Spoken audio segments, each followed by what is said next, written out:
Hi guys, this is Ravi. Welcome to my YouTube channel. Friends, हम first chapter का आज third exercise करेंगे। पहला चैप्टर है हमारा रियल नंबर। रियल नंबर में हमने क्या क्या पढ़ा है? फर्स्ट हमने पढ़ा है natural number, second whole number, integers and rational number. ठीक है, तो उसी के बेस में एक कुछ क्वेश्चंस है जिन्हें हम सॉल्व करेंगे आज। एंड क्वेश्चन क्या है देख लेते हैं फ्रेंड्स। क्वेश्चन है classify the following numbers as rational or irrational, give reason to support your answer। ठीक है, तो हमें फाइंड करना है कि ये जो क्वेश्चंस हैं ये रैशनल नंबर हैं या फिर इनरैशनल नंबर हैं। अगर हैं रैशनल या फिर इनरैशनल तो एक ऐसा रीजन देना है जिससे ये प्रूफ हो सके कि ये रैशनल है या फिर इनरैशनल है। तो आइए वीडियो को स्टार्ट करते हैं और सीखते हैं कि ये रैशनल है या फिर नहीं है। ठीक है, तो आइए पहला क्वेश्चन देखते हैं।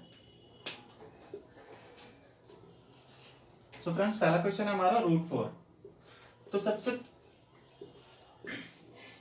पहले जान लेते हैं कि रैशनल नंबर होते क्या हैं और इनरैशनल नंबर क्या होते हैं। अगर कोई भी नंबर रैशनल होगा तो वो सबसे पहले तो p/q की फॉर्म में लिखा होगा। p/q की फॉर्म में लिखा है, जहां पर q बराबर 0 नहीं है तो वो एक रैशनल नंबर होगा। दूसरा, अगर रैशनल नंबर है तो वो रूट की फॉर्म में नहीं होना चाहिए। कभी कभी कोई नंबर ऐसा होता है जो रूट की फॉर्म में लिखा होता है फिर भी वो रैशनल होता है।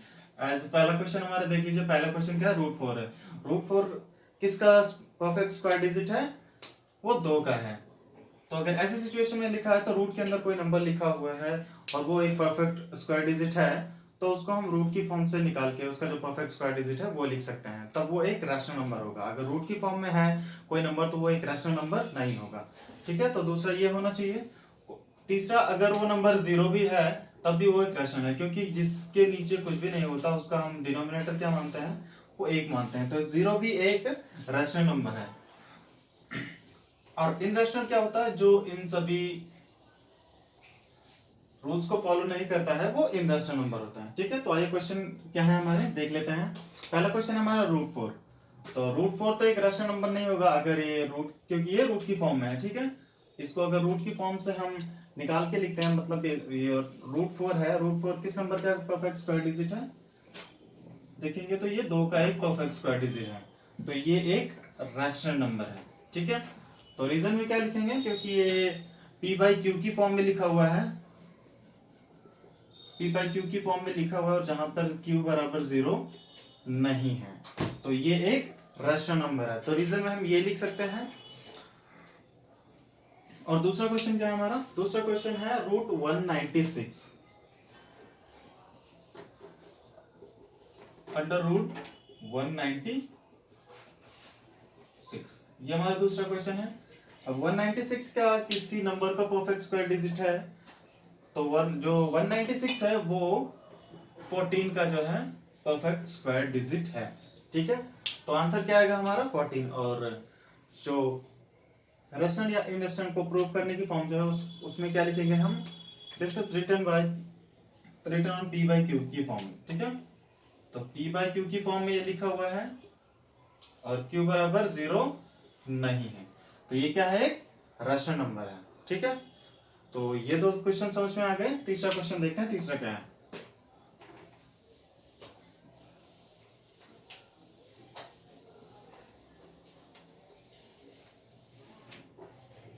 तीसरा क्वेश्चन है हमारा √43। ठीक है, तो √43 क्या एक रैशनल नंबर है? अगर √43 किसी नंबर का परफेक्ट स्क्वायर डिजिट है तो वो एक रैशनल नंबर हो सकता है, अदरवाइज ये रैशनल नंबर नहीं होगा। √43 ये किसी भी नंबर का परफेक्ट स्क्वायर डिजिट नहीं है, तो ये एक रैशनल नंबर नहीं है। क्यों नहीं है? क्योंकि रीजन में हम ये लिखेंगे क्योंकि ये एक p/q की फॉर्म में तो लिखा हुआ है लेकिन ये किसी नंबर का परफेक्ट स्क्वायर डिजिट नहीं है। और रैशनल नंबर होने के लिए किसी रूट की फॉर्म में नहीं होना चाहिए, पहली बात। और दूसरा क्या? वो p/q की फॉर्म में लिखा होना चाहिए। p/q की फॉर्म में तो ये लिखा हुआ है लेकिन ये एक रूट की फॉर्म में लिखा हुआ है, इसलिए ये एक रैशनल नंबर नहीं है। ठीक है, तो इसी तरह से हम चौथा भी देख लेंगे। चौथा क्या लिखा हुआ है हमारा? 3 + √3।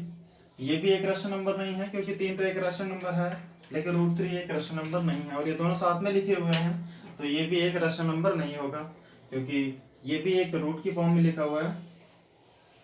तीसरा देख लेते हैं, सॉरी, पांचवा क्वेश्चन है हमारा अंडर रूट 21। क्या 21 रूट 21 किसी नंबर का एक परफेक्ट स्क्वायर डिजिट है? ये भी किसी नंबर का एक परफेक्ट स्क्वायर डिजिट नहीं है, तो ये भी एक इर्रेशनल नंबर है, रैशनल नंबर नहीं है। इसके बाद जो हमारा छठा क्वेश्चन है वो क्या है? Under root 7 minus 2। ठीक है, तो ये भी एक रैशनल नंबर नहीं है क्योंकि ये रूट की फॉर्म में लिखा हुआ है और रूट 7 किसी नंबर का परफेक्ट स्क्वायर डिजिट नहीं है। ठीक है, इस तरह से हम सातवां क्वेश्चन भी देख लेंगे। सातवां है 2/3 अंडर रूट 6।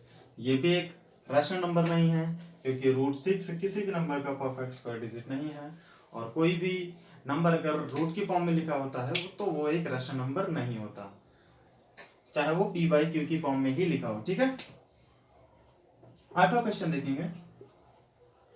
आठवां क्वेश्चन है हमारा 1.232323 dot dot dot dot dot. ठीक है, तो अगर वो p/q की फॉर्म में नहीं लिखा हुआ तो वो एक रैशनल नंबर नहीं होगा। अगर पॉइंट में लिखा हुआ है तो कैसे पता करेंगे कि वो एक रैशनल नंबर है या फिर रैशनल नंबर नहीं है? ठीक है, तो उसको भी पता करने का एक सिंपल सा रूल है। अगर कोई नंबर बार बार रिपीट हो रहा है, अगर हम क्वेश्चन में देखें तो क्या है 1.23232323 उसके बाद डॉट डॉट है, तो यहाँ पर हम देखें ध्यान से तो यहाँ पर 232323 जो है वो बार बार रिपीट हो रहा है। ठीक है, तो अगर ऐसी सिचुएशन आती है तो अगर कोई नंबर बार बार रिपीट हो रहा है, बार बार रिपीट हो रहा है वही नंबर, तो वो एक इनरैशनल नंबर होता है। रैशनल नंबर होने के लिए किसी नंबर को बार बार रिपीट नहीं होना पड़ता है, और यहाँ पर डॉट भी लगा हुआ है तो आगे कितनी बार भी ये जा सकता है। मतलब यहाँ पर 6 डिजिट्स हैं तो ये 6 से ज्यादा बार भी जा सकता है। मतलब जब तक हम इसको डिवाइड, ये पूरी तरह से डिवाइड तो होगा नहीं, ये 2323 ऐसा ही चलता रहेगा कंटिन्यू। ठीक है, तो ये एक इनरैशनल नंबर है। और जो लास्ट क्वेश्चन है हमारा 9वां क्वेश्चन वो है 3.2576। ठीक है, तो ये एक रैशनल नंबर है क्योंकि यहाँ पर कोई भी नंबर जो है वो बार बार रिपीट नहीं हो रहा है और लास्ट में यहाँ पर डॉट भी नहीं है, तो ये एक रैशनल नंबर है। ठीक है, तो अगर ये p/q की फॉर्म में नहीं लिखा हुआ है तो आप ऐसे पता कर सकते हैं, ये भी एक p/q की फॉर्म में लिखा हो जाएगा। ठीक है, अगर आप लिखना चाहते हैं तो इसके नीचे एक मान के इसको p/q की फॉर्म में भी लिख सकते हैं, अदरवाइज वैसे भी हम पता कर सकते हैं। ठीक है, अगर रैशनल होगा तो वो बार बार रिपीटिंग नहीं होगा, एज लाइक दिस, ऐसे बार बार कोई नंबर बार बार रिपीट नहीं होगा, और अगर रिपीट होता है तो वो एक इनरैशनल नंबर है। आई होप आपको समझ में आ गया होगा कि रैशनल नंबर कैसे फाइंड करते हैं। अगर कोई रूट की फॉर्म में लिखा होता है या फिर पॉइंट की फॉर्म में लिखा होता है तो उसे हम कैसे फाइंड करेंगे कि ये रैशनल नंबर है। Thank you.